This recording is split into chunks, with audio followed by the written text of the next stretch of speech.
It's very important for one to realize the importance of exercise in day-to-day life.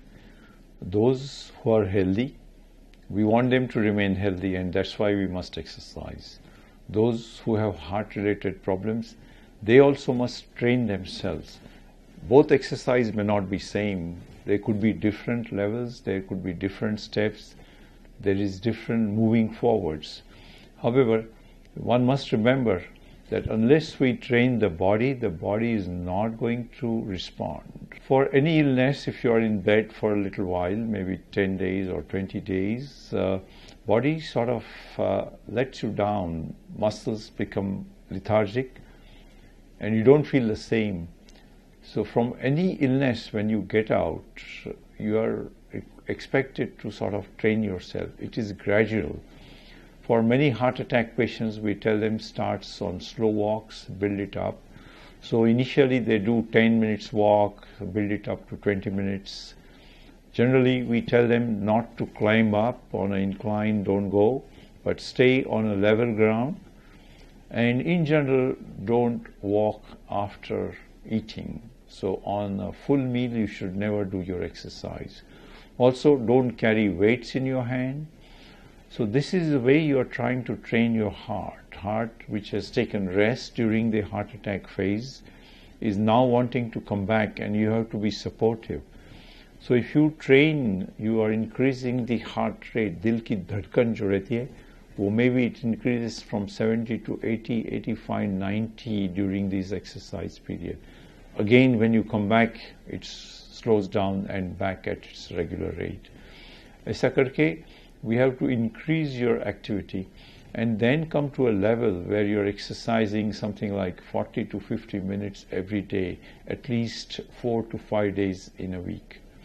So this is for heart attack patients.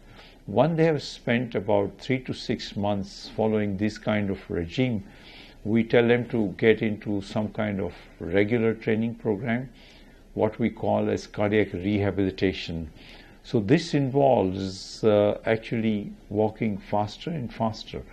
Typically, we'll tell them to have a warm-up period. That means first 5 minutes, you slowly build up your exercise activity.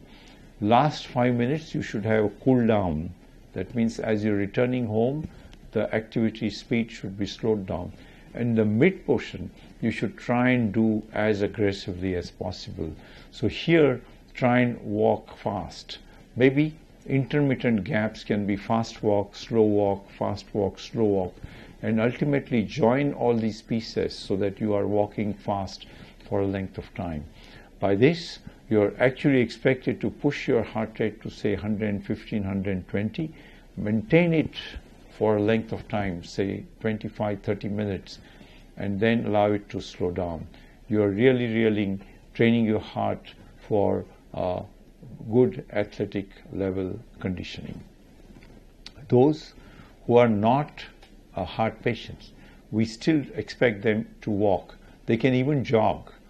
There are, of course, ages according to which you choose your exercise. If you are 50 and above and never exercise, don't try to get into a jogging program straight away. You build it up, but I'm sure one day will come when you will be able to jog on a street, jog in a park, and so on. By these, we are actually keeping the weight down, the calories are burnt, sugars levels drop, and in response, even the blood pressure tends to cut down. You see athletic hearts, they have a very slow pulse rate, something like 50, 45, 40. So these are all very trained athletes.